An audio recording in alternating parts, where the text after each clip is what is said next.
moi, une question qu'on se pose tous. Cher monsieur, c'est à vous. Merci beaucoup à vous. Le micro marche, c'est bon ? Merci beaucoup à vous de votre présence aujourd'hui dans cet auditorium. Merci bien entendu au Musée de Meaux et à toute son équipe charmante pour son invitation pour cette cette causerie en effet sur ce que vous avez sous les yeux sur l'écran, avec une petite terminaison en forme un petit peu de provocation, puisque nous reparlerons en conclusion de ce fameux devoir de mémoire. Nous verrons que quelque part, après ce que vous aurez vu dans l'heure suivante, on en parlera beaucoup, mais on s'en sera peut-être un tout petit peu détaché d'une façon un peu plus technique, entre guillemets. D'ores et déjà, écrire et publier sur la Grande Guerre, c'est d'abord faire un état de la boîte à outils.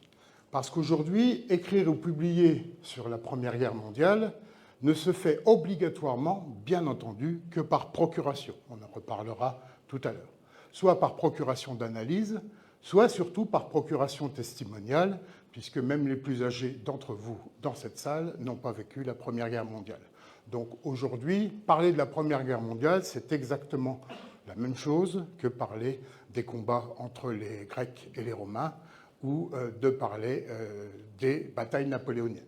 Tout cela ne peut se faire que par procuration, mais cette procuration a une certaine importance parce que justement aujourd'hui, on ne peut pas se passer de contemporains de la Première Guerre mondiale qui l'ont vécue, qui l'ont vue, qui l'ont écrite, qui l'ont analysée et qui, bien entendu, pour la plupart, ont laissé leurs traces. Parfois l'ont publiée, parfois ne l'ont pas publiée. C'est un petit peu ce petit tour qu'on va faire d'abord en préliminaire. Ne vous inquiétez pas, l'introduction va être un petit peu longue, mais je vous garantis qu'elle va être intéressante parce que vous allez normalement apprendre quelque chose. Avant même de commencer, je vais moi aussi faire procuration et donner la parole à deux personnes qui ont écrit en 2004 « Plusieurs vies ne suffiraient pas pour lire intégralement la littérature consacrée à la Grande Guerre. Plus de 50 000 titres sont conservés à Nanterre, à la Bibliothèque de documentation internationale contemporaine. » Et ces deux personnes qui écrivent ça en 2004, c'est James Murray Winter et Antoine Pro. C'est un peu l'image que vous avez sous les yeux, qui bien entendu n'est pas la bibliothèque de la BDIC à Nanterre, mais une autre bibliothèque, celle de Baltimore. Mais simplement, à la consultation derrière eux de la BDIC, en effet, il y a bien 50 000 références, il y en a même un peu plus maintenant, hein. Il y a plus de 50 000 références attachées à la Première Guerre mondiale. Mais il n'y a pas 50 000 titres à la BDIC. Parce que là, pour le coup, Pro et Winter ont été relativement précis en évoquant ou en faisant le raccourci entre référence et titre. Et donc, qu'est-ce qu'un livre ? Ben là, vous en avez plusieurs milliers sous les yeux, mais le livre en tant qu'objet n'est pas égal au livre en tant que contenu. Et donc, quelques poncifs sont bons à rappeler. Il y a une quantité très impressionnante de livres de la Grande Guerre, et je peux même vous dire combien, c'est là que vous allez apprendre quelque chose. Les bibliographes, dont je suis, ont recensé 18 618 titres sur la Première Guerre mondiale, donc, qui ont été imprimés en langue française à partir de, nous verrons juste après. Dans ces près de 20 000 titres, bien entendu, ce n'est pas exhaustif, mais ça donne quand même un échantillonnage relativement précis sur ce qu'on peut avoir et ce qui va suivre sur la typologie de ce qui a été publié, la diversité de ce qui a été publié, et puis comment tout cela a-t-il été publié. Bien entendu, il y a des grandes collections, des grands poncifs. Là, par exemple, peut-être pour les plus précis l'auront-ils reconnu, mais vous en avez 109, là aussi, notez le numéro, parce qu'on ne sait pas combien il y en a, mais en fait, si, on sait, il y en a 109. Ce sont les fameux AFGG, la grande série des armées françaises dans la Grande Guerre, publiée par le ministère de la Guerre entre 1918 et 1939. C'est une bibliothèque absolument indispensable, remarquable. Et là, vous avez une photo de celle qu'on peut posséder au sein d'une association dont je suis le secrétaire. C'est la collection déodacienne de ces AUGG, donc de ces 109 volumes. Il n'y a que 11 sites en France où vous pouvez la consulter en version papier. Vous pouvez la consulter également sur Gallica. Toutes les années ne sont pas encore normalement numérisées, mais en tout cas, elle est tout à fait visible. C'est la collection de référence pour qui s'intéresse à la Grande Guerre officielle et militaire. Bien entendu, derrière, il y a des grandes collections et des grands noms de la documentation. Vous avez bien entendu à gauche la collection des mémoires, études et documents pour servir à l'histoire de la guerre mondiale, avec son prolongatif à droite, la collection des études des monuments et témoignages pour servir à l'histoire de notre temps, qui n'est pas spécifiquement consacrée à 14-18, contrairement à celle de gauche. Dans cette collection, qui n'est pas en plus la plus importante, on a 243 volumes donc, dans cette collection-là, mais ce n'est pas la plus importante. La plus importante, c'est la librairie militaire Berger-Levrault, avec presque 1000 titres, 998 titres ont été publiés dans cette collection, et c'est dans cette collection, toujours pour les militaires, entre guillemets, vous avez là les historiques régimentaires qui ont largement été publiés là-dedans. Les paillots, donc, j'ai dit tout à l'heure, mais c'est 773 titres publiés dont cette collection-là. La Vozelle, avec 631 titres, Plan Nourri, 619, et puis viennent derrière toutes les petites, entre guillemets, maisons d'édition, petites ou grandes, qui ont toutes publié dans des catégories liées à la Première Guerre mondiale. Là, ces catégories avant 1939 sont quasi toutes des catégories sur l'étude de la guerre et la grande thématique qu'on verra juste après. Voilà ce que ça peut donner si on met en graphique un tout petit peu toute cette masse de littérature de guerre. Et j'ai dit tout à l'heure, donc, sur ces 18 000 titres, eh bien, que ces titres ne commençaient pas à l'année 1914. En effet, on a commencé à écrire des livres sur la guerre de 14 dès la fin de la guerre précédente, 1871, ne serait-ce que pour expliquer comment on avait perdu la guerre et comment il ne fallait surtout pas qu'on fasse pareil pour perdre la suivante. C'est ce qu'on appelle des livres de prospective militaire ou des livres de réorganisation militaire et tout un tas d'autres ouvrages qui évoquent la Première Guerre mondiale. Il y en a également qui ont été écrits sur la conformation des esprits pour la fameuse génération de la revanche et comment, en fait, on prépare la population de l'école jusqu'à la porte de la caserne eh bien, pour conformer les générations à gagner la guerre qu'on avait perdue précédemment.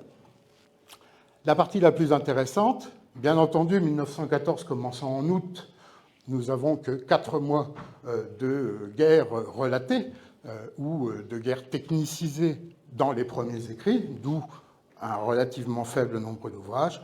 Mais tout cela se rattrape, bien entendu, pendant les 4 années de guerre elles-mêmes, puisqu'on a presque 1000 livres par an qui sont publiés pendant cette période-là.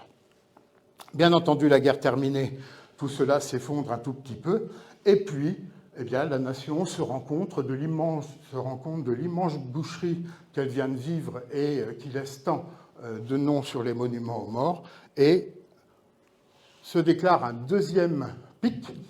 Ce deuxième pic, en fait,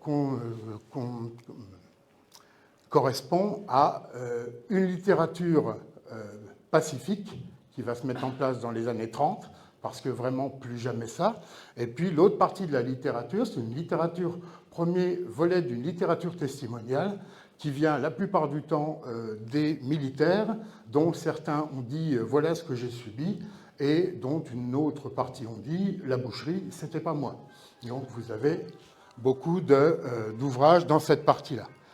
Et de manière, bien entendu, pas étonnante du tout, 1939-1940, eh bien, tait parfaitement la littérature de guerre et met le couvercle sur le boisseau pendant un certain nombre d'années, puisqu'il faudra attendre 1964, devinez pourquoi, pour qu'on ait simplement une toute petite résurgence de l'intérêt de la Première Guerre mondiale.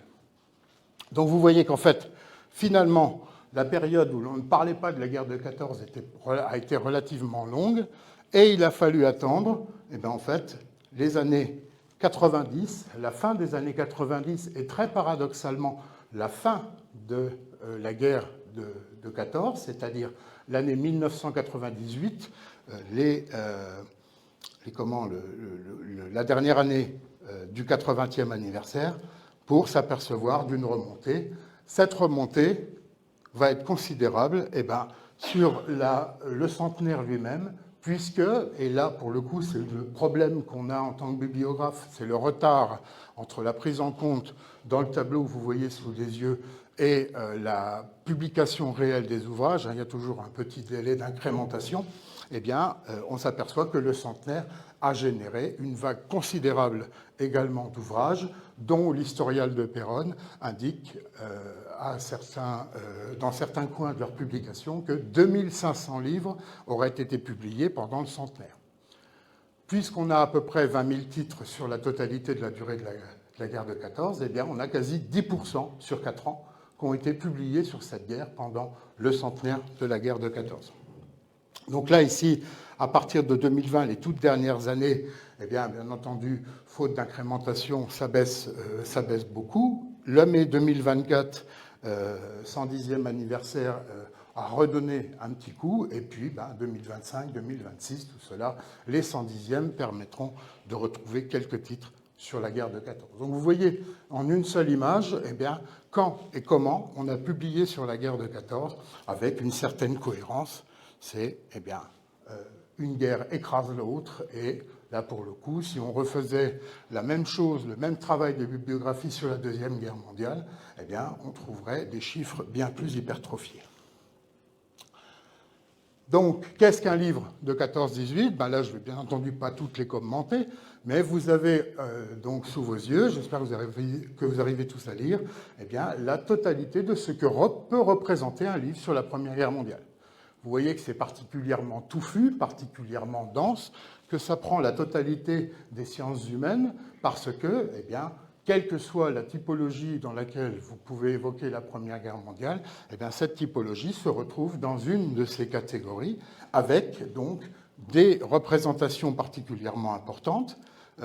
Bien entendu, l'analyse de la guerre de 14, notamment, comme je vous l'ai dit, avant la guerre de 39-45, était relativement importante. Elle s'est relativement perdue depuis les années 80, la guerre militaire, le militaria pur, comment une compagnie est passée à tel endroit et pas à tel autre endroit, n'intéresse plus les historiens d'aujourd'hui, mais en fait tout cela avait été largement écrit. La deuxième partie, la plus intéressante en termes de volume, c'est celle dans laquelle nous allons rentrer un tout petit peu, parce que finalement, c'est celle qui représente une très grosse partie aujourd'hui des publications de ce qu'on peut trouver sur la Première Guerre mondiale.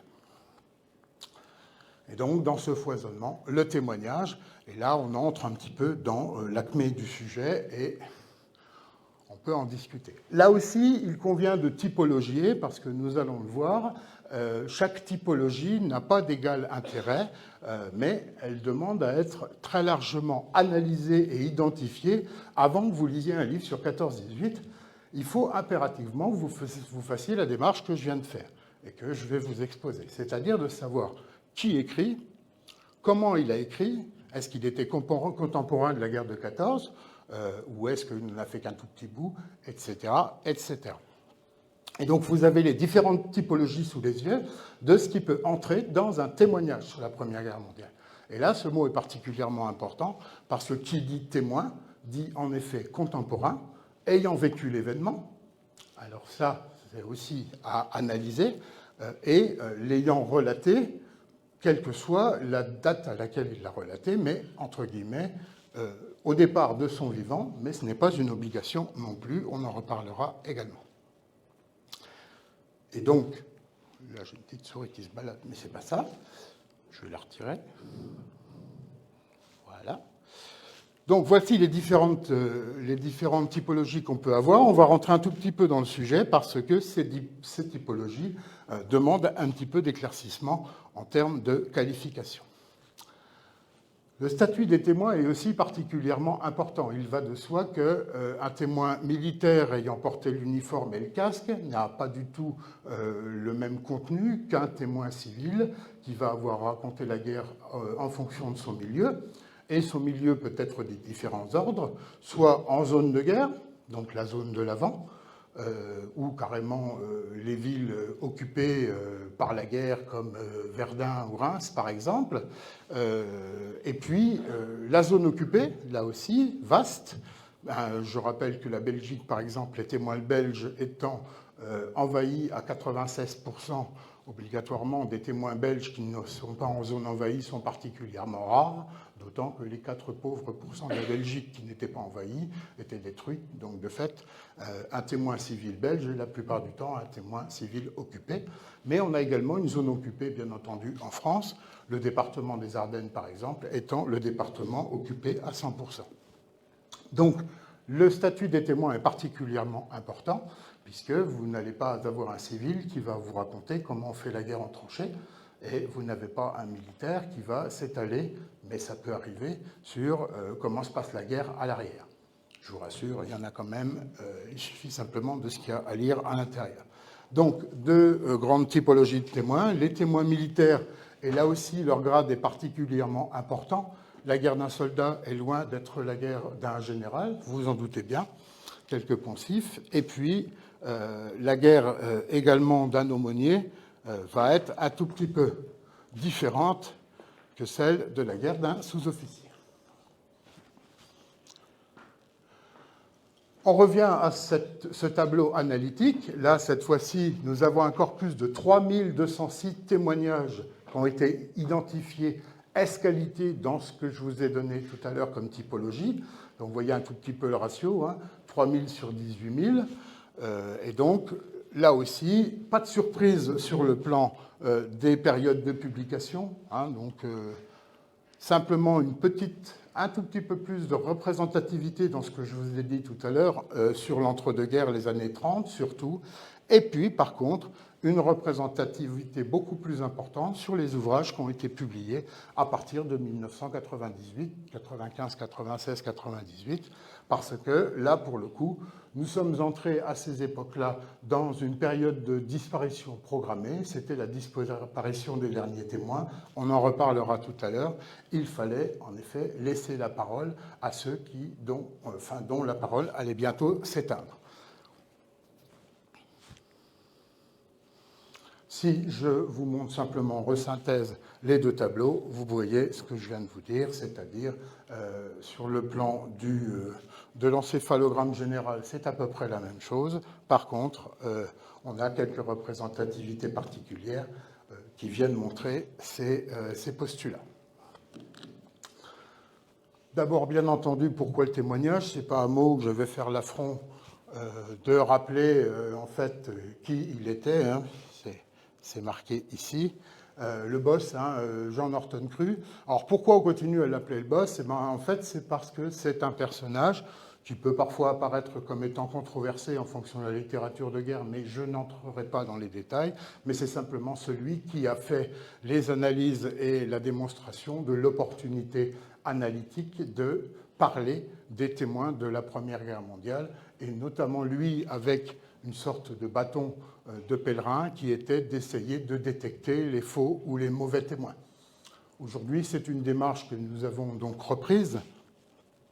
Là, je vous montre donc les 3 éditions de sa Bible pour certains, de son témoignage maître pour d'autres. Donc le sous-titre, vous le connaissez, Essai d'analyse et de critique des souvenirs des combattants, édité de 1915 à 1929, 1928 par contre, publié en 29.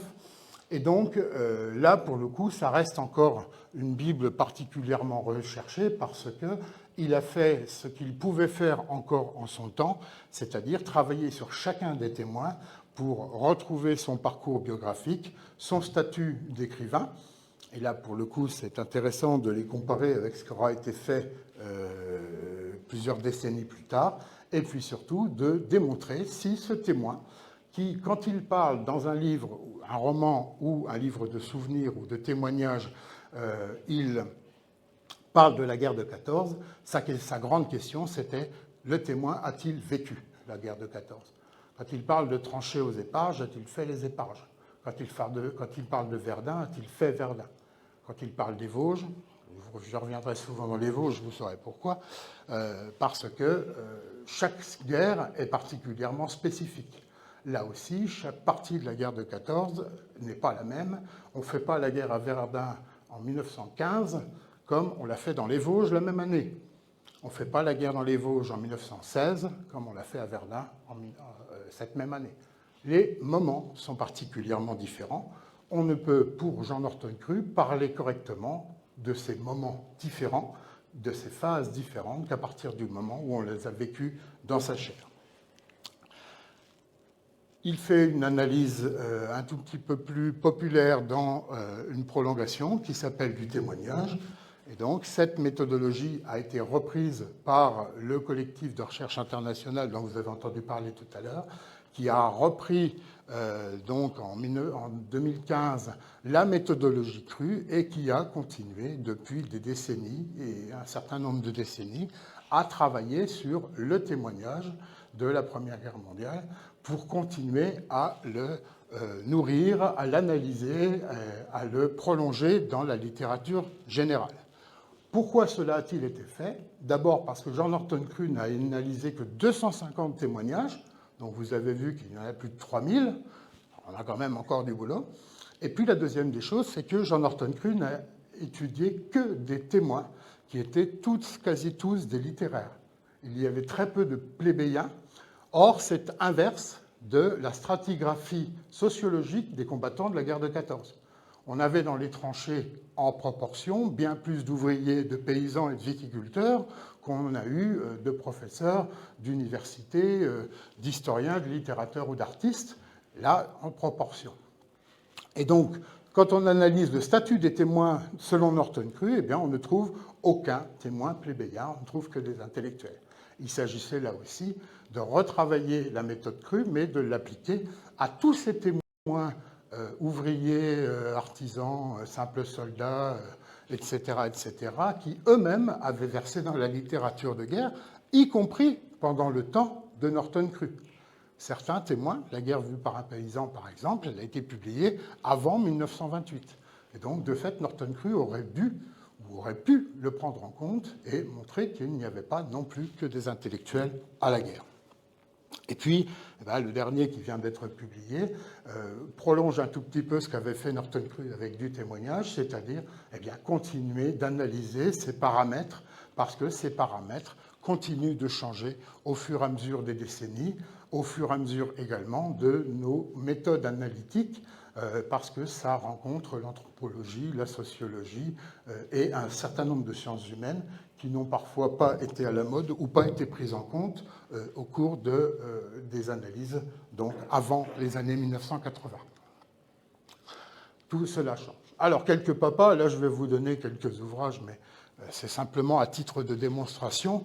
Le premier carnet de guerre qui peut en effet mettre en avant cette partie carnet de guerre pris sous le feu, eh bien, c'est celui qui se trouve à gauche, Les Notre Pays par Jules Mazet. C'est un carnet de guerre anonyme, parce que Jules Mazet n'est pas celui qui a écrit le carnet, c'est un journaliste qui donc a publié ça dans un petit ouvrage de gare, mais ça représente un carnet de guerre réel qui avait été fait.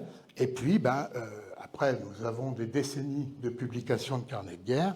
Et puis, le deuxième papa, parce qu'en effet, la publication des carnets de guerre de Louis Barthas par Rémy Casals a montré le renouveau, entre guillemets, du témoignage. C'est 1978 chez Maspero, et c'est à partir de Barthas qu'il y a eu un certain renouveau à la fois de ce que pouvaient nous donner les témoignages. Par exemple, celui de Barthas est complet, il représente la totalité de la guerre, mais celui de Barthas est un témoignage travaillé, ce n'est pas un carnet de guerre pur, ce sont des cahiers qui ont été repris. Derrière, dans le carnet de guerre de Barthas, il y a des messages, y compris des messages politiques, par exemple le pacifisme, mais en tout cas, ça redonnait la façon de présenter un carnet de guerre et la façon dont on pouvait en tirer d'autres éléments intéressants par rapport à leur époque.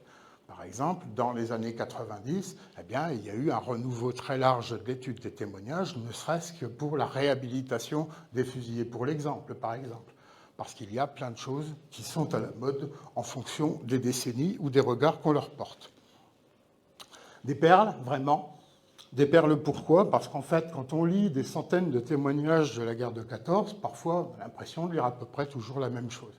Et puis, dans certains témoignages, par exemple celui de gauche, ici, Dominique Richer, qu'on peut considérer un petit peu comme le Barthas allemand, eh bien, à l'intérieur du témoignage, eh bien, il y a une page qui confirme l'ordre Stenger, que peut-être vous ne connaissez pas, mais l'ordre Stenger, c'est un ordre qui a été donné par un général allemand d'assassiner les prisonniers et les blessés français. Et cet ordre a été donné sur la pente nord des combats du massif de la Chipote, donc à quelques kilomètres de chez moi.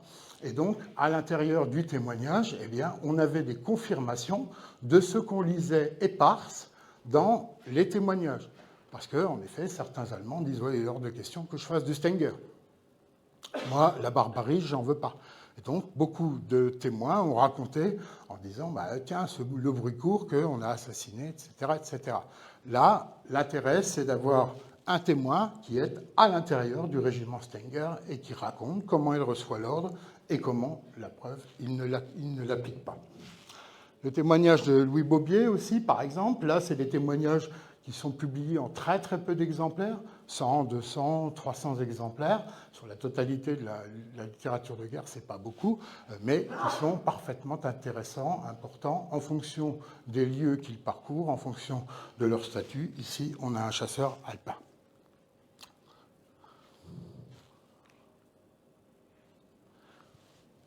D'autres choses intéressantes, Reviens vite par exemple. Reviens vite, je ne suis pas persuadé que c'est un ouvrage que vous connaissez. Or, Reviens vite a été publié par une descendante de la famille Cuny-Bucher. Cuny-Bucher, c'était des grands industriels papetiers et tissages du département des Vosges. Or, c'est la première fois que nous avions un ouvrage qui exposait la réalité d'un couple d'industriels de ce milieu-là par ses correspondances, et donc qui nous faisait pénétrer dans ce milieu particulièrement secret à cette époque-là, bien entendu. Les industriels, à l'époque, étaient mobilisés comme beaucoup, je n'ai pas dit comme tous, mais pour le coup, ils ne tenaient pas spécifiquement de carnet, de lien entre la boîte qui ne dirigeait plus, mais qui était dirigée quand même, et puis l'avant. Eh bien, là, on a le carnet de guerre donc de Marie Cuny, qui est ici, qui est une industrielle. Bien entendu, vous le voyez, argentée. Elle dispose encore de sa voiture pendant la guerre de 14. Elle continue à prendre les vacances à Arcachon. Bref, elle nous fait pénétrer dans un milieu que nous ne connaissions pas, en tout cas pas avec ce taux de précision. Donc parfois, c'est en effet la typologie et le statut du témoin qui est important et qui le rend référentiel. Après, comment tout cela est-il publié? Ça peut apparaître comme étant un peu plus problématique par rapport aux critères scientifiques que je suis en train un tout petit peu de vous exposer. Par exemple, je vous présente une sorte de double regard. Le carnet de guerre de Pierre Perrin, formidablement intéressant. Alors, bien que, mais vous retirez tout de suite le mot bien que, publié en 2004, donc vous voyez qu'il n'a pas été publié dans les années 30, ni même avant les années 80. Ce sont des témoignages qui sont publiés de manière tout à fait contemporaine, il n'y a pas très très longtemps, et qui pourtant sont parmi les plus intéressants témoignages qu'on puisse avoir. Là, c'est par rapport à la durée du témoin, 14-18, ça aussi c'est important, mais par rapport également à la précision de son carnet de guerre, parce que là, il s'agit bien d'un carnet de guerre.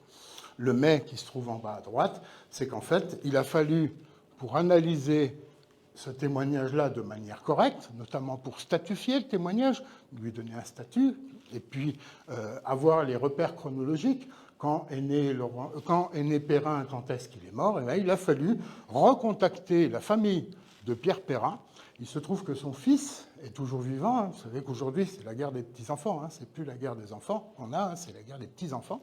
Et donc, son fils est toujours vivant. Et son fils, eh bien, a permis de compléter les carences du présentateur parce que nous n'avions même pas sa date de décès dans l'ouvrage. Et sa date de décès, finalement, c'est le fils de Pierre Perrin qui me l'a donné. Et Pierre Perrin est mort le 11 novembre, ça ne s'invente pas, 1973. Eh bien, ce n'est pas dans l'ouvrage. Vous voyez que quand un ouvrage sort, et c'est là que sur le plan méthodologique, entre guillemets, quand on est éditeur, présentateur ou historien, présentateur, eh bien, il faut que les éléments qui nous permettent entre guillemets, d'analyser le témoignage au mieux, eh bien, il faut qu'ils soient tous présents. Quand ils ne sont pas présents, eh bien, il faut refaire le boulot derrière. D'autres ouvrages, d'autres perles, les carnets de Gaston Lavie, par exemple, parce que l'intérêt, c'est qu'ils ont été publiés in extenso, c'est-à-dire dans leur version 0, c'est-à-dire que c'était un témoignage qui graphiquement était parfaitement lisible et qui en plus esthétiquement était parfaitement intéressant. Donc ça, c'était un témoignage que tous les éditeurs auraient bien aimé trouver parce que c'est en plus un bel objet.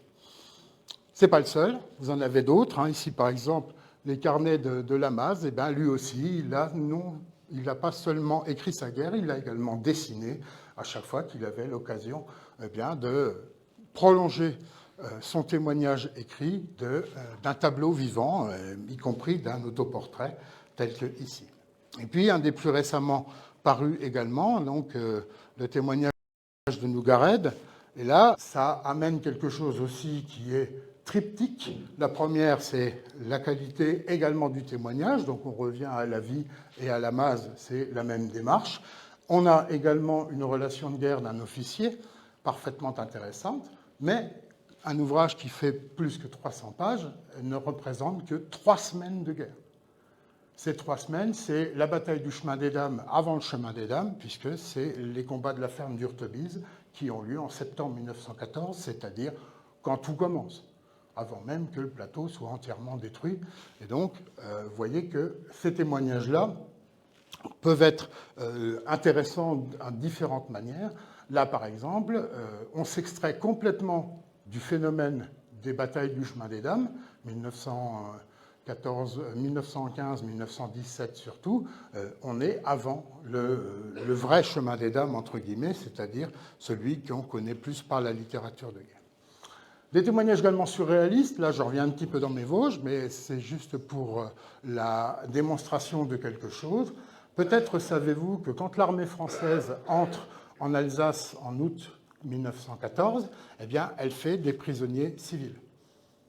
Ces prisonniers civils, qui sont généralement des fonctionnaires allemands, donc alsaciens, pas tous allemands de souche, ils étaient alsaciens pour beaucoup, mais aussi toute leur famille, eh bien, ont été capturés et envoyés en France à titre de prisonniers ou d'otages, vous mettez comme vous voulez. Et donc ces otages se sont retrouvés parfois fort loin de la ligne de front, par exemple jusque dans le Massif central, où on a déporté ces civils fonctionnaires, parfois, de chez eux, pour aller les mettre très à l'intérieur dans des camps de prisonniers ou d'internement, ou des camps de concentration, puisque vous savez que le terme existe déjà. Eh bien, donc Ernest Collin nous sort un livre absolument étonnant, mais pas tout à fait quand on connaît cette catégorie-là, la guerre et les récits des témoins. On sait que chez Berger-Levrault, c'est une collection sérieuse. Eh bien, il raconte comment il est missionné par les Allemands. À partir du moment où Saint-Dié va être capturé du 24 août au 12 septembre 1914, eh bien, les Allemands vont appeler le maire et vont lui dire « Vous récupérez tous les otages que vous avez été chercher en Alsace et que vous avez envoyés à l'intérieur ». Et donc, c'est Collin qui s'en charge, c'est l'adjoint au maire, et c'est Collin qui traverse la ligne de front, parce qu'elle existe déjà en 14, elle est relativement mouvante et disparate, mais elle existe, pour contacter les autorités françaises via les militaires, pour leur dire c'est pas difficile, ils vont tuer des gens, les Allemands vont tuer un certain nombre de populations à Saint-Dié si vous ne ramenez pas les otages qui se trouvent, comme je vous l'ai dit, parfois fort loin. Eh bien, ce qui peut ressembler comme étant, entre guillemets, quelque chose d'un peu exagéré par la littérature de guerre, patriotique, ou carrément tu par la littérature, entre guillemets, officielle, eh bien, est raconté de l'intérieur par quelqu'un dont c'est la mission et qui le fait, et qui l'obtient d'ailleurs, d'obliger l'armée française de ramener, avant, bien entendu, la fin des conflits, les otages qu'ils sont allés récupérer en 14 en Alsace. Et puis, une catégorie qui a été créée un tout petit peu par les analystes que nous sommes, qui est celui de l'hyper-témoin. Alors, c'est un petit peu galvaudé, bien entendu, c'est pas obligatoirement légitime, mais leur légitimité, en fait, c'est, là, par exemple, on a 6 frères qui ont écrit leur guerre, et donc ces 6 frères ont correspondu entre eux, ont laissé un témoignage plus ou moins important en fonction de leur rôle pendant la guerre de 14, et l'ensemble a été publié. Ça fait 2 fois 700 pages. Analyser, ça prend 2 ans et demi, mais c'est parfaitement intéressant de voir comment les frères, et qui sont tous à des postes importants, la plupart officiers, eh bien, vont relater leur guerre dans leur genre spécifique. Ça nous fait quand même un hyper-témoignage intéressant. Et puis un autre hyper-témoin, Gaston Mourlot. Pourquoi hyper-témoin? Parce que vous aviez 6 possibilités de témoigner quand vous étiez au fond de la tranchée. Vous aviez le carnet de guerre, vous l'avez vu en typologie tout à l'heure, le carnet de guerre, la lettre, la carte postale, la photographie. Et bien lui, on lui ajoute l'artisanat de tranchée. C'est le premier carnet de guerre d'un artisan de tranchée qui a été publié. Le gars, il raconte, qu'est-ce qu'il fait, comment il le fait, où il le fait, et pour qui il le fait. Et c'est-à-dire qu'il va du petit briquet jusqu'à ce qu'il appelle des repoussés, des médaillons. Et donc, c'est un artisan de tranchée, tout simplement parce que ce monsieur est ouvrier ferronnier d'art quand la guerre se déclenche, parisien. Et il se retrouve à faire la guerre et il se retrouve dans le génie régimentaire. Et dans le génie, ça lui permet de continuer à exercer son art, ne serait-ce que pour ne pas perdre sa main. Alors, c'est pas perdre sa main physiquement, mais c'est ne pas perdre son art parce que il se doute bien qu'un jour la guerre finira et qu'il va essayer de retrouver son travail. Donc, il continue à écrire. Donc, lui, il écrit sur 5 des catégories sur les 6. La seule chose qu'on n'ait pas, c'est la correspondance de Gaston Mourlot, parce qu'il ne va rencontrer sa promise qu'à l'été 1918. Et donc, il n'aura pas eu trop le temps de lui écrire avant. Mais c'est la seule chose qui manque. Ce que fait en plus Gaston Mourlot, c'est qu'il réalise un herbier, par exemple, en collectant dans les champs de bataille dans lesquels il est, une fleur qu'il colle à l'intérieur de son journal de guerre en expliquant où il l'a trouvée, en mettant une petite notion de botanique, et il réalise en même temps un herbier. Donc vous voyez que ce témoin n'est pas un témoin comme les autres, c'est un hyper-témoin, parce que c'est un journaliste plus, il garde tout de la guerre de 14 pour témoigner, puisque c'est son boulot. Et puis, d'autres surprises. Je reviens à ce que je disais tout à l'heure pour Colin. Par exemple, encore un Perrin, beaucoup de Perrin. En fait, François Perrin, qui, lui, est un ambulancier.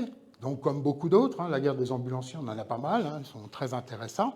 Mais par contre, lui, ce qui est intéressant, c'est qu'il nous raconte comment il est capturé en 1914, parce que, vous le savez, les ambulances, à partir du moment où elles étaient constituées dans un terrain, si elles étaient dépassées par l'ennemi et donc capturés, leur service continuait, aidé, épaulé par les majors sanitaires allemands. Et puis, quand tous les blessés étaient traités, on faisait prisonnier l'ambulance, et puis on la renvoyait en France au bout de quelques semaines.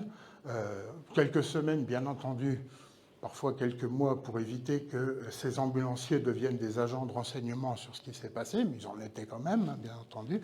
Et donc, Perrin nous raconte comment il est capturé en dessous du Donon en Meurthe-et-Moselle à l'été 1914 et qu'il revient dans le secteur de la Marne au début de 1915 et que donc voilà, ces soldats-là capturés reviennent par les conventions de Genève qui sont appliquées à cette époque-là. Ça vient aussi un petit peu contrecarrer tous les livres sur la barbarie alléguée de part et d'autre. On a toujours le droit en temps de guerre, ça existe toujours. Je vous ai mis Eugène Lambert aussi, un peu moins connu, mais il fallait quand même mettre des témoins qui sont des témoins dans l'autre arme, dans l'autre armée.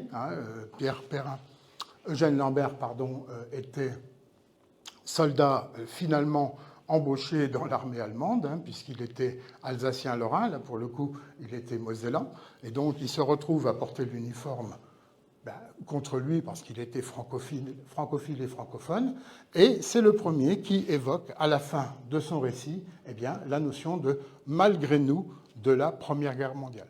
Ce terme de « malgré nous » de la Première Guerre mondiale n'est toujours pas aujourd'hui, entre guillemets, officialisé, y compris au mémorial idoine de Schirmeck, où, en effet, la notion de « malgré nous » est toujours complètement écrasée par la Deuxième Guerre mondiale, et légitimement, bien entendu, mais certains de ces soldats qui ont écrit parce qu'ils ont eu les scrupules à porter l'uniforme allemand qui leur avait été imposé, allez, à Noël 1918, expliquer, essayer de démontrer leur cadre de « malgré nous ».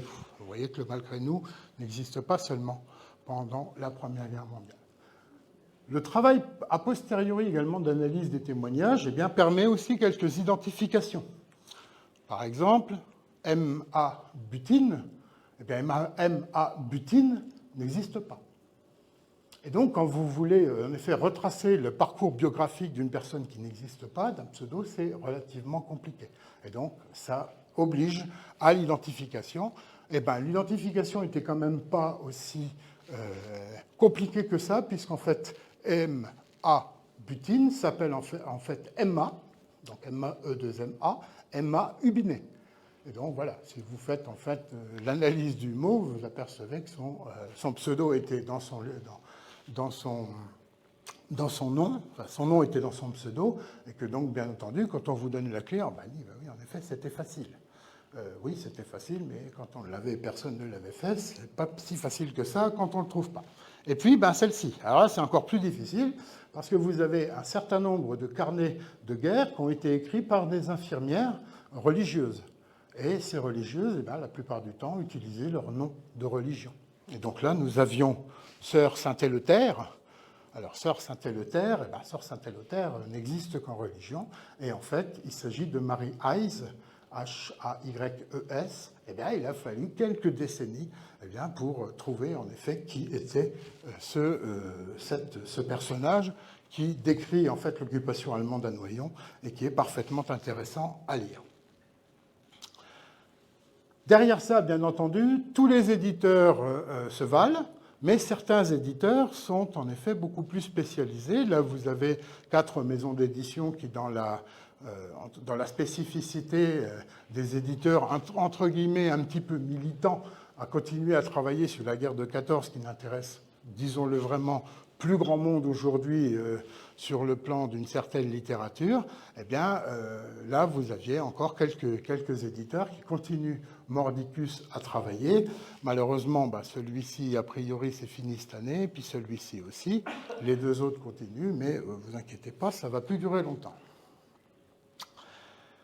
Et donc, du coup, l'analyse là, un peu plus particulière de cette bibliographie catégorielle, donc la difficulté de tout ce qu'on peut trouver comme apport ou comme non-apport à l'intérieur de ces témoignages de la guerre de 14, vous avez des grandes catégories.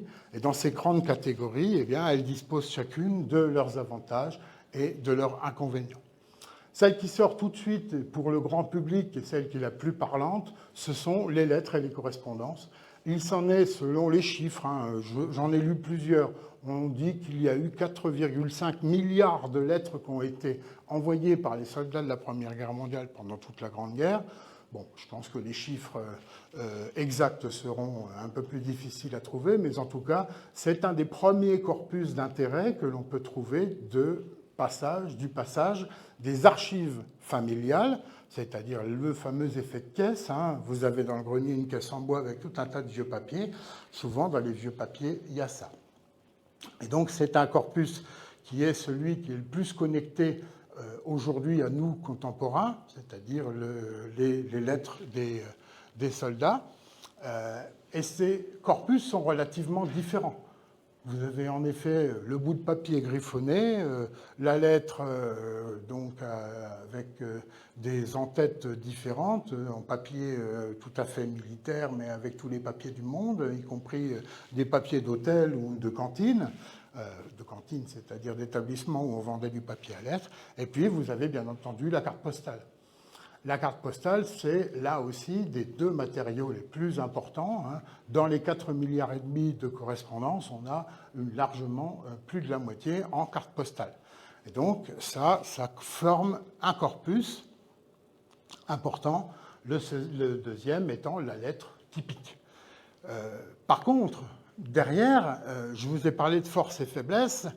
Les forces, c'est qu'en effet, souvent, ce qui est écrit est daté, et localisé.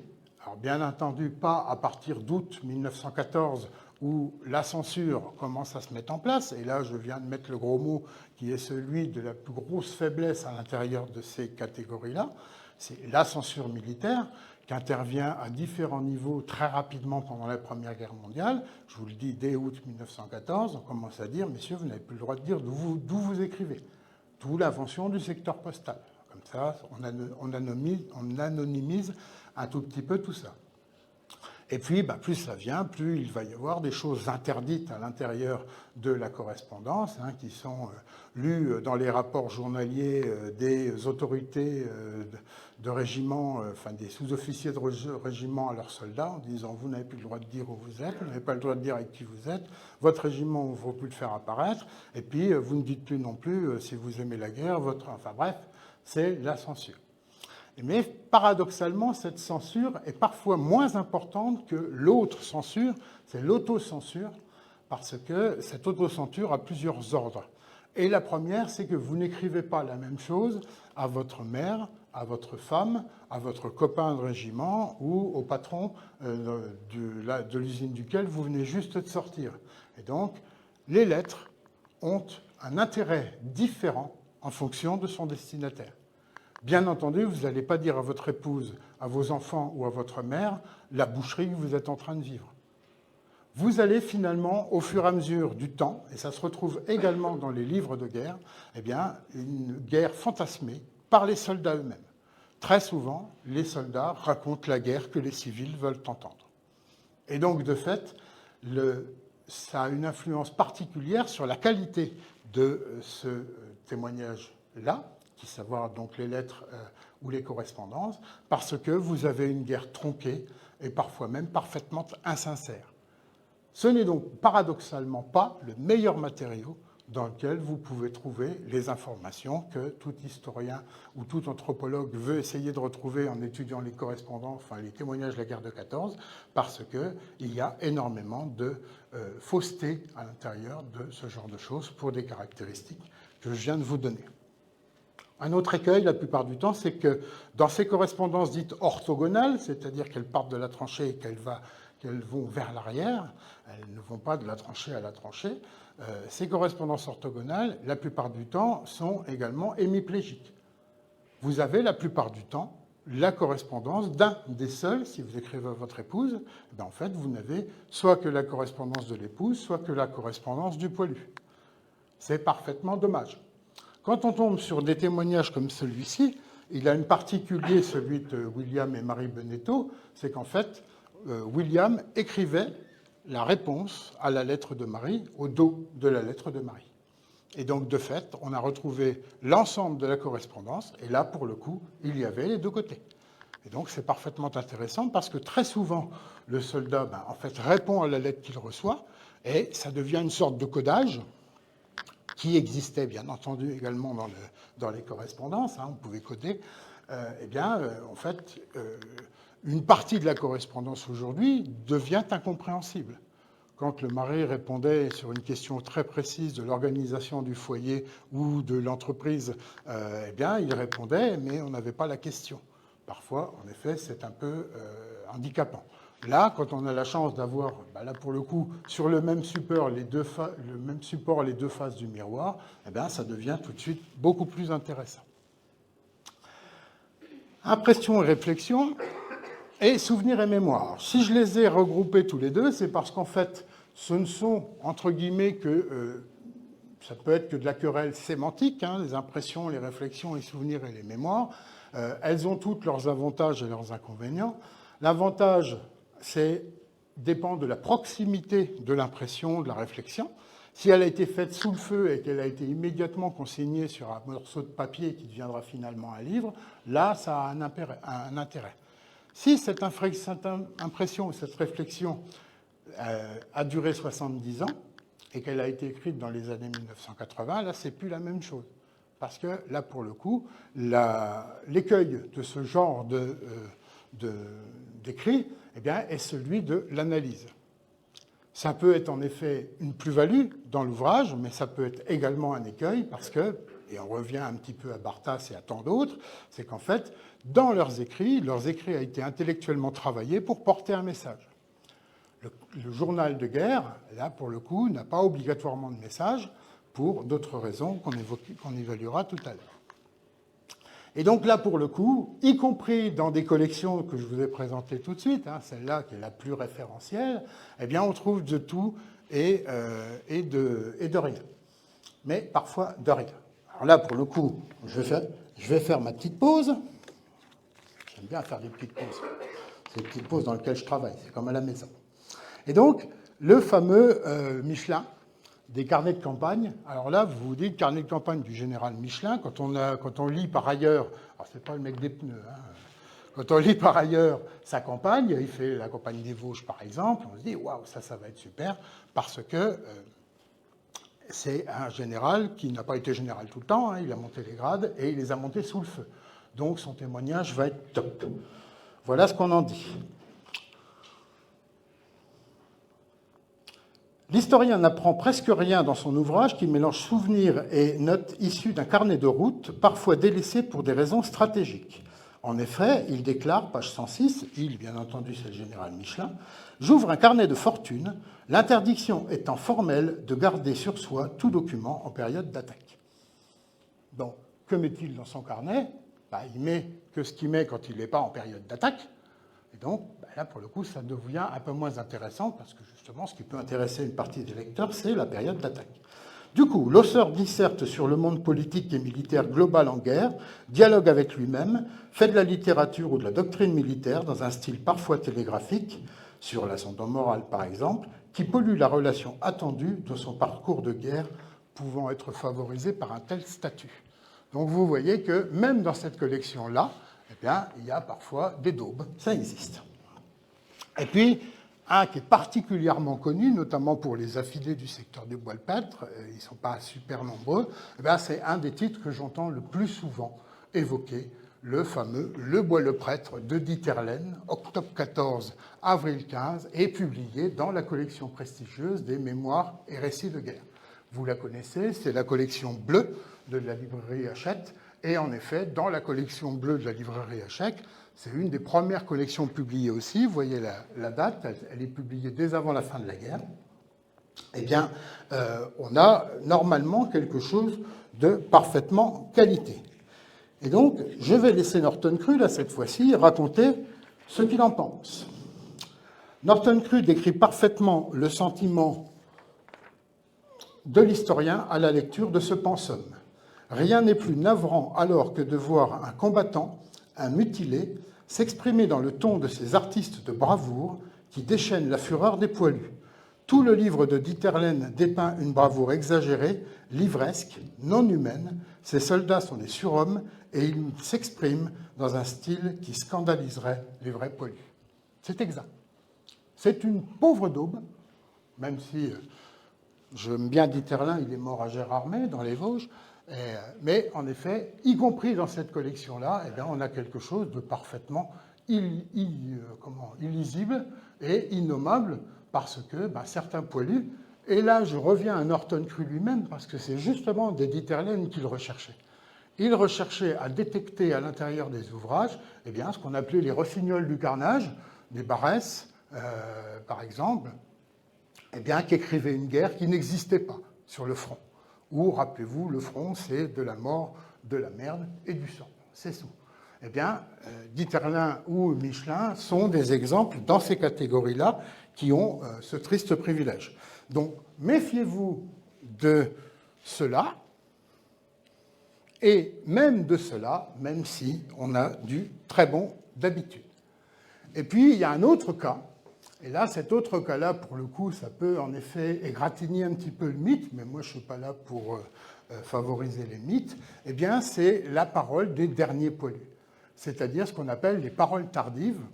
Les paroles tardives, c'est ce qui font que dans les tableaux d'analyse que je vous ai montré tout à l'heure sur quand a été publié un livre sur la guerre de 14, eh bien, je peux vous le dire, à partir du début des années 1990, les livres de témoignages n'avaient plus la valeur de tout ce qu'ils avaient pu être publiés, y compris jusque dans les années 80.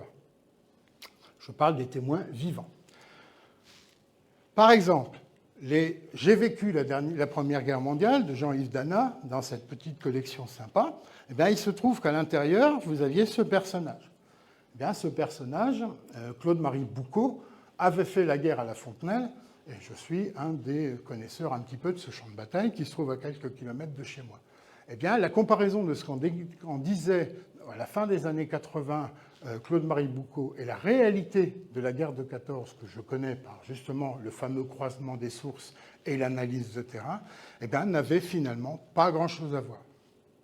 Donc, le statut du témoin, en fonction là aussi de la publication du rapport de son témoignage à la guerre de 14 par rapport à la chronologie de la guerre de 14, a une importance tout à fait particulière. Il y a également un problème de statut. D'ailleurs, il n'est pas dans la couverture. Tiens, d'ailleurs, il s'appelle Jean-Yves Dana. Et c'est aussi la qualité de l'intervieweur, c'est-à-dire de celui qui fait l'entretien cognitif en demandant finalement comment vous avez vécu la guerre de 14.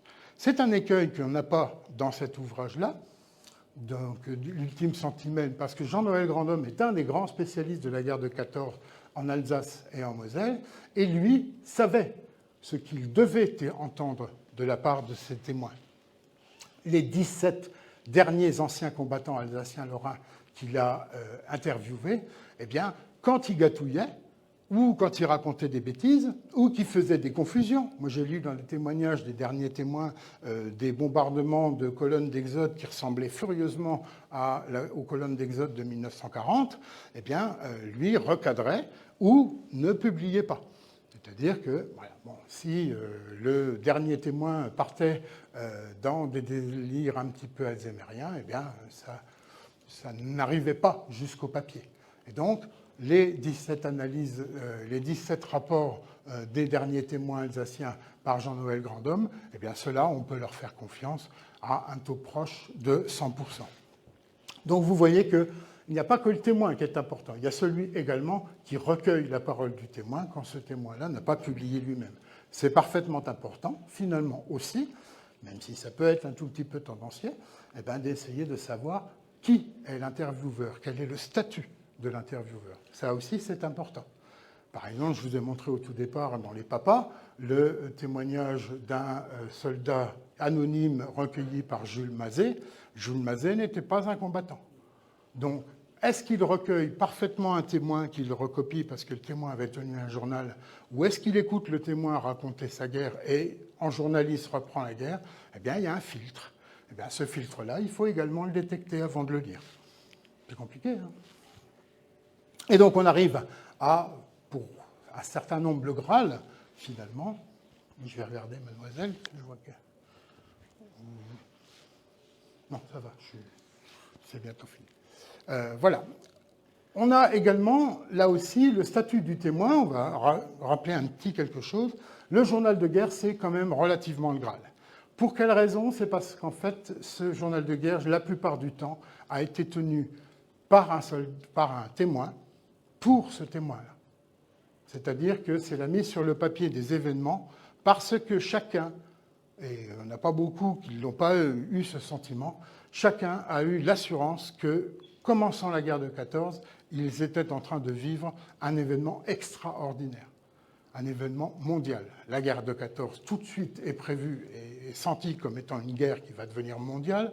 Elle n'est pas sentie comme ça, mais c'est d'abord une guerre européenne, et c'est une formidable aventure pour la plupart du temps. D'ailleurs, certains témoins, en fait, ont l'impression de vivre un spectacle permanent.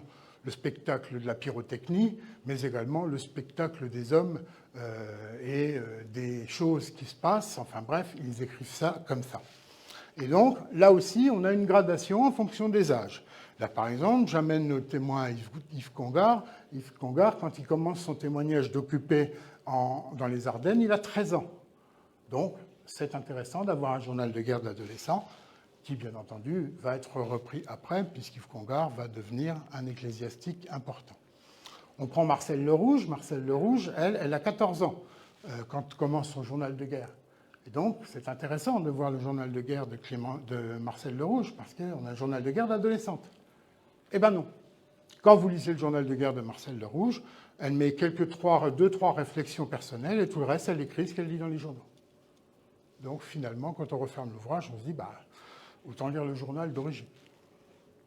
Et puis, on a d'autres choses intéressantes, parce que, par exemple, celle-ci, que je vous présente ici, la voilà, vous avez ses dates de naissance et de mort, et donc, elle a 19 ans quand la guerre se déclenche.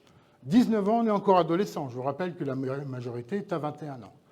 Et donc, on a un journal de guerre de grande adolescente, de préadulte, et là, à partir de là, arrive une autre notion, qui est celle que, et j'ai fait un texte là-dessus, les poilus ont-ils un sexe? Donc, les poilus sont-ils des anges? Eh bien, oui, parce que la plupart du temps, quand on lit les correspondances en fonction de leur publication, de leur date de publication, en fait, on a finalement très très peu de références à l'intime. Donc, de temps en temps, on a une sexuation. C'est le cas d'Irma, parce que Irma, ayant 19 ans, elle raconte dans son journal de guerre, qui, en plus, vous le voyez, s'arrête en 1921, c'est-à-dire, en fait, elle arrête son journal de guerre quand le monument aux morts de la commune est inauguré. Donc, vous voyez que ça fait quand même 7 ans, presque 8. Et donc, comme elle a 19 ans, elle sexue sa guerre. Elle raconte comment elle se fait dragouiller par des soldats français, parce que le département des Vosges est celui qui, en 1913, a été le plus militarisé de la France entre 1913 et 1914, avec la création d'un corps d'armée complète à Épinal. Donc on a l'habitude des soldats, de toutes les couleurs d'ailleurs. Et puis elle raconte comment elle voit passer des Allemands, puisque les Allemands vont occuper le village pendant quelques jours entre le 24 août et le 12 septembre 14, comme tout le monde dans ce coin-là. Et donc elle se fait aussi draguer par des officiers allemands. Et puis le village redevient français. Et puis le village va devenir américain. Et là, c'est un Américain qui veut carrément se marier avec elle et l'emmener en Amérique. Et puis les derniers qu'elle voit passer, c'est des soldats polonais, puisque les Polonais occupent le secteur en octobre et novembre 1918. Donc, vous voyez qu'on a vraiment l'histoire d'une jeune fille qui est un voyageur immobile dans un monde en guerre qui tourne. C'est la sexuation du témoignage. Et cette sexuation est particulièrement rare, d'abord pour l'autocensure, pas pour la censure, mais pour l'autocensure. On ne parle pas la plupart du temps de ses sentiments. Très peu de correspondances, y compris entre mari et femme, sont des correspondances qui épanchent les sentiments. Et puis, il y a également la censure de la famille qui, après, va publier la correspondance de mes pères et mes mères, qui vont retirer tout ce qui est de l'ordre de l'intime. Grave erreur. Certains éditeurs les disputent, comme moi, mais malheureusement, c'est fait, c'est fait. Et puis, vous avez parfois même une censure de l'éditeur, qui dit, ça ne parle pas de la guerre, on enlève. Autre grave erreur. La correspondance, aujourd'hui, les correspondances qu'on peut trouver à l'intérieur des greniers se publient in extenso. Qu'il y ait de l'intime, qu'il y ait du barbare ou qu'il y ait du redondant, ou pas. On publie tout parce que ça n'intéresse pas seulement les amoureux de la guerre de 14. Ça intéresse aussi les anthropologues, ça intéresse les sociologues, ça intéresse des imbéciles comme moi. Et puis, très très rare, plus que rare, il y a très peu d'exemplaires dans l'ensemble de la littérature testimoniale, une correspondance carrément sexualisée, une correspondance érotique, elle est bien entendu caviardée du vrai nom des témoins, mais pour le coup, là, on a une partie qui peut comme apparaître particulièrement normale entre deux époux, par exemple, qui l'éloignement, et rappelez-vous que les premières permissions arrivent après l'été 1915, donc on a quand même pour certains passé 1 an sans voir sa famille, ses civils. donc sa femme, eh bien, obligatoirement, les manques s'installent. Donc vous voyez que là aussi, à l'intérieur de ces fameuses autocensures, eh bien, on a des censures différentes, quel que soit l'endroit où elles viennent. Et puis, la question des cahiers, des carnets et des notes, eh bien, ça peut être justement ce lien bâtard qu'il y a entre le journal de guerre, qui lui est réputé être écrit sous le feu, dans la tranchée, et être tout sale et parfois taché de sang, ou d'autres choses dont je vous passe, et puis ces fameux cahiers. Alors, on a des exceptions, on a des confirmations, on a des confirmations avec les carnets de Barthas, par exemple. Les carnets de Barthas ont été retravaillés sur la base de carnets qu'il avait pris, et donc ça lui a permis d'installer une guerre qui est parfaitement continue, parfaitement bien décrite, mais dans laquelle il veut faire passer un message. Et puis, eh bien, on a parfois des cahiers de guerre qui sont des journaux de guerre. Là, je vous présente une autre personne qui s'appelle Clémence Martin-Froment. Clémence Martin-Froment, c'est une Vosgienne en zone occupée, et donc elle écrit en effet ça sur des cahiers de guerre, des cahiers qui deviennent des cahiers de guerre parce que jour par jour, très scrupuleusement, elle va raconter entre 1914 et 1918 eh bien, ce qui se passe dans son village. Pourquoi je vous en parle? Parce qu'en fait, sur une de ces pages de journal, eh bien, vous avez des bifages. Eh bien, ces bifages, en fait, révèlent une personnalité très très peu connue parce qu'elle n'a pas réussi à dépasser son petit cadre vosgien. En fait, Clémence Martin-Froment, c'est l'égérie de l'épuration, de la collaboration de la Première Guerre mondiale. Et là, dans un milieu non spécialisé comme celui-ci, ici, la plupart font « Ah bon, il y a eu une collaboration pendant la Première Guerre mondiale ». Ben oui, il y a eu une collaboration et une résistance pendant la totalité des guerres, que ce soit la guerre de 70 et la Deuxième Guerre mondiale. Et à cette époque-là, on n'appelait pas ça la collaboration, on appelait ça l'intégration. Et à partir du moment où Clémence Martin-Froment eh bien, a écrit son témoignage, un jour, elle se fait piquer par l'officier de renseignement qu'elle loge à la maison parce qu'elle n'a pas le choix de le faire. Et bien, cet officier de renseignement va lire son journal de guerre et va le faire passer dans la Gazette de Francfort, donc un journal allemand. Et de la journal allemand, ça va passer à la Gazette des Ardennes, donc le journal de collaboration de la Première Guerre mondiale, dont l'auteur sera raccourci à la fin de la guerre, et donc elle va passer pour l'affreuse collaboratrice, parce que dans ce qu'elle écrit, elle est parfaitement honnête, bien que maladroite et pas prudente, eh bien, elle écrit tout ce qu'elle pense sur ce qui se passe. Et il y a des moments, elle écrit, elle dit, les Allemands barbares, ils ne sont pas si barbares que ça. D'ailleurs, moi, j'héberge un officier qui parle français et qui a une conversation très intéressante. Bien sûr, c'est un officier de renseignement. Il lui fait un bébé dans le dos, mais il a une guerre, c'est une occupation parfaitement pacifique. Et donc, bien entendu, après la Première Guerre mondiale, elle va être arrêtée et elle va être inculpée donc d'intelligence avec l'ennemi. Elle manque d'être fusillée, mais heureusement, comme elle a été jugée un tout petit peu tardivement, je vous passe les détails, eh bien, elle va être acquittée en 5 minutes parce qu'on lui reproche d'avoir été maladroite, mais en aucune façon d'avoir essayé d'influencer défavorablement l'armée française. Donc, vous voyez que les cahiers de guerre aussi, quand ils ont ce contenu, sont aussi intéressants que le journal de guerre écrit sous la tranchée. Hop. Voilà. Si vous souhaitez aujourd'hui savoir un petit peu deux choses, la première, c'est quel est le contenu du témoignage qui a déjà été incrémenté dans ce que vous avez là, c'est-à-dire le dictionnaire des témoignages qui a déjà été publié, qui est publié en ligne. Et en fait, l'intérêt, c'est que, justement, il y a une méthodologie qui permet de résoudre un certain nombre de recherches, c'est-à-dire qui est le témoin, quand est-ce qu'il est né, quand est-ce qu'il est mort, donc quel âge il avait pendant la guerre de 14. Quel était son rôle pendant la guerre de 14? Était-il civil? Était-il militaire? Était-il officier? Était-il soldat? Était-il diplomate? Ou était-il occupé ou pas? Etc. etc. eh bien, vous avez presque 1300 témoignages. Donc vous voyez qu'on passe d'un Norton Cru à 250 à presque 10 fois plus, donc qui ont été analysés dans cette manière-là.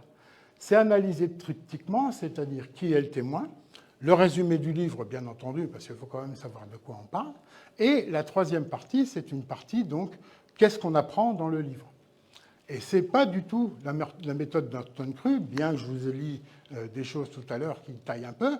Le but n'est pas de dire ce gars-là, ce n'était pas un vrai témoin ou c'était un escroc ou un littérateur. Non, le but est de savoir ce qu'il y a à l'intérieur du livre en fonction du statut et des dates dans lesquelles le témoin a parlé.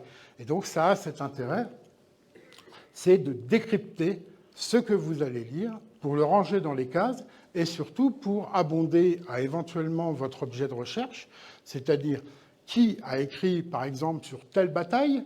Je reviens, par exemple, à la bataille du chemin des Dames, mais la première, celle de l'automne 1914, qui n'a rien à voir du tout avec celle de 1917, et encore moins avec celle de 1918, donc vous voyez que c'est différent. Et donc ce genre d'outil permet de savoir quelles sont les dates à laquelle les choses ont été écrites, quels sont les créneaux, et notamment les lieux. Si vous cherchez le moindre petit village dans lequel la guerre est passée, Trilport par exemple, la guerre à Trilport, c'est écrit dans ce genre de témoignages, d'analyse, parce que pour les meilleurs analystes, on met les dates, les toponymes, les patronymes, etc., etc. Ça permet de savoir un tout petit peu ce qu'on recherche. C'est un outil d'affinage. Et puis donc, bien entendu, la dernière analyse que j'avais présentée un tout petit peu tout à l'heure, et donc j'excuse Rémi Casals qui devait être à ma place en ce moment même, eh bien Rémi Casals avait fait exactement la même analyse que celle que je viens de faire, mais bien entendu bien plus détaillée. Je n'avais qu'une heure, j'ai déjà dépassé un peu.